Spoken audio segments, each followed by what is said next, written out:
Hello, my name is Sarah Angel and welcome to another one of my videos. Today I'm going to give you my personal view on transsexuality and what it means for me.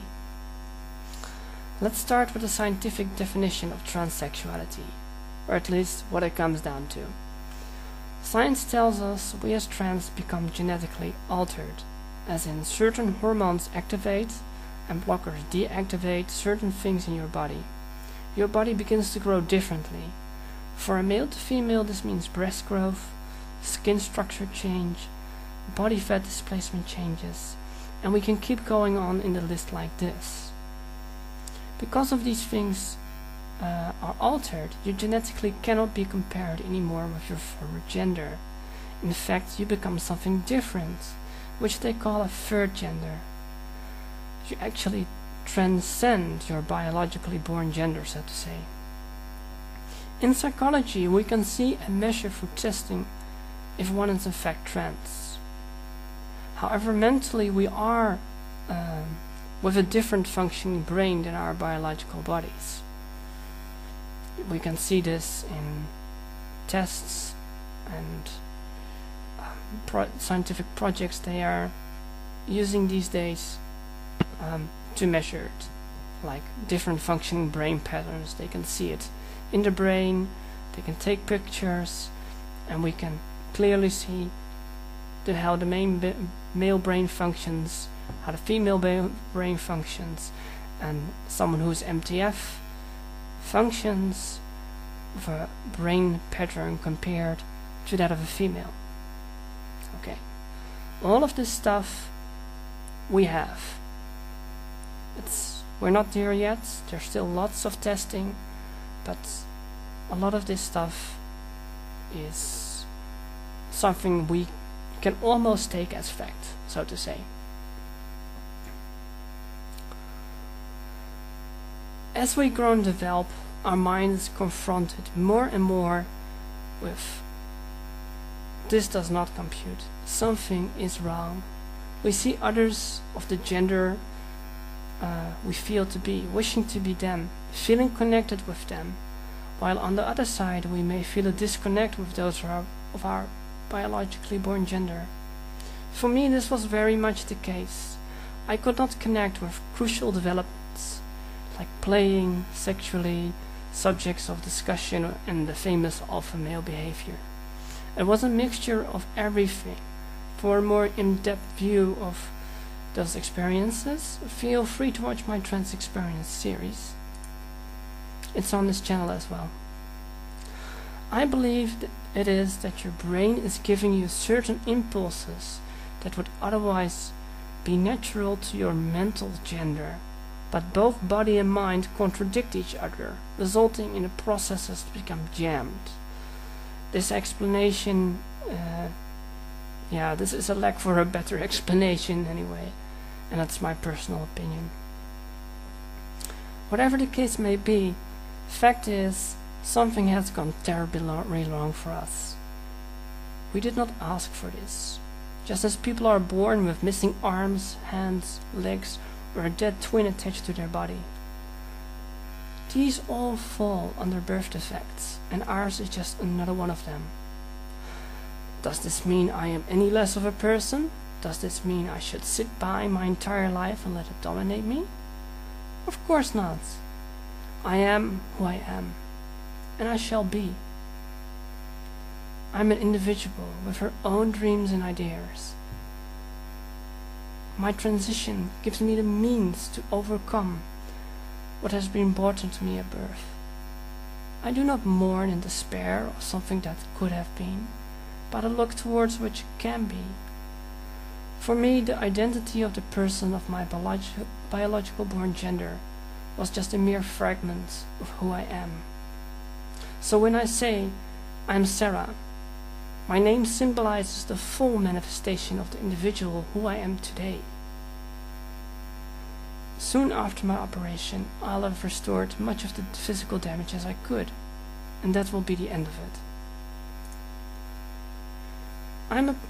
I'm personally a spiritual person, and that I have my own ways at looking at things. For me, my transsexuality is not something I consider a weakness. As a trans woman, it inspires me to go further, to go that extra mile. A lot of the times we have to work harder than other people because of this extra baggage. But you know what? This makes me stronger as a person. It can give me insight, tolerance and understanding others do not have. It challenges me to rise above the simple-minded who see not past their own faults and project their insecurity towards others. But do not get me wrong, I am not one to turn the other cheek. I fight fiercely for the ones I love, and I make my stand for myself. Sometimes we can be treated totally miserably because of what we are, but this is something you must be prepared for. For many people do not understand our situation. They lash out mostly out of unconscious fear. I mostly ignore them, fighting them not worth my time. Are they being really annoying? Then I give them a single hindrance warning. If not listening, one can get it in full from me. I have no remorse for those types.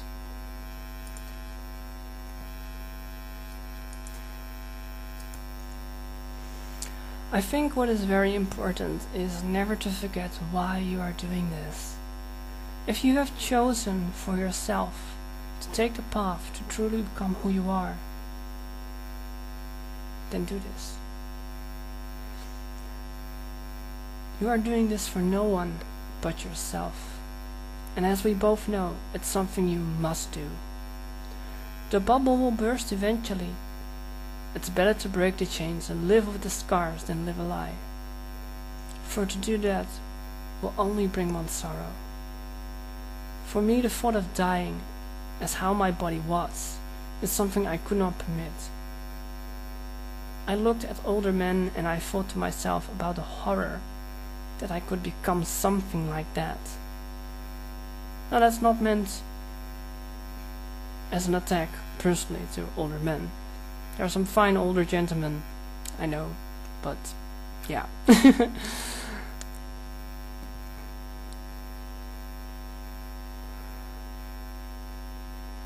But something like that it would be my fate, was just too horrible for me. This in wasting my life, being bound to passiveness. I'm sure our brothers on the other side think likewise, but in the opposite direction. I know how hard it can be, and it is not easy choosing for oneself in this way. Family gets hurt or you lose them. Friends go away, you can lose your job. But you know what? If people really care about you, they stick with you. Ask yourself this: do you really want to live a life in which people cannot truly accept you for who you are? I know what pain is. I know what it is to be lonely. To walk in the ice-cold snow on Christmas morning, looking into the windows from afar, seeing a father playfully holding his daughter on his neck, a mother cheerfully making a Christmas breakfast. After an hour, observing and reflecting my thoughts, I returned to my rented room. Nothing more than a 6 square meters room with a mattress on the ground with a blanket. The rest was empty. I did not even know I was trans back then. I say this not for pity or sympathy, but as an example that I know how hard things can be. That things can be harsh does not always have to be the case. Please remember that. There are a lot of understanding parents and families. It's just too bad that most of mine weren't. But for me, I have lost my family. Yet here I still stand. I have new friends and some old ones that have returned. I now do a study in pedagogics and youth guidance. I'm planning to do life coaching afterwards. I wish to aid others in the future of our community because I think it's good to have people with the experience firsthand to guide them. I have taken my destiny into my own hands. I have shaped my life into how I wanted it to be. With each day I have learned, I have grown, and I have become stronger.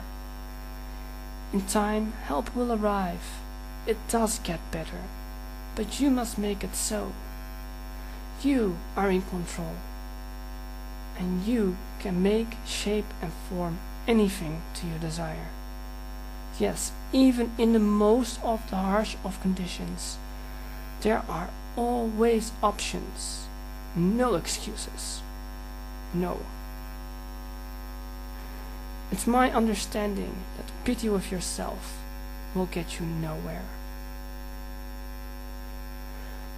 I've set into motion what I wish to achieve, but remember, on every path sacrifices must be made. Just as Odin sacrificed his eye to gain wisdom and power of the ruins, so must one set priorities in their life and move on to achieve one's goals. To get what you want out of life, like happiness, pleasure, joy, love and satisfaction. If you do not set things in motion, these things may never happen for you. No one is going to do this for you, and it is rare when one can find and depend on others for this. Fear, passiveness, despair, guilt and shame are chains that can bind you. All can bring you into a negative spiral. It is better to face things head on, however hard it can be.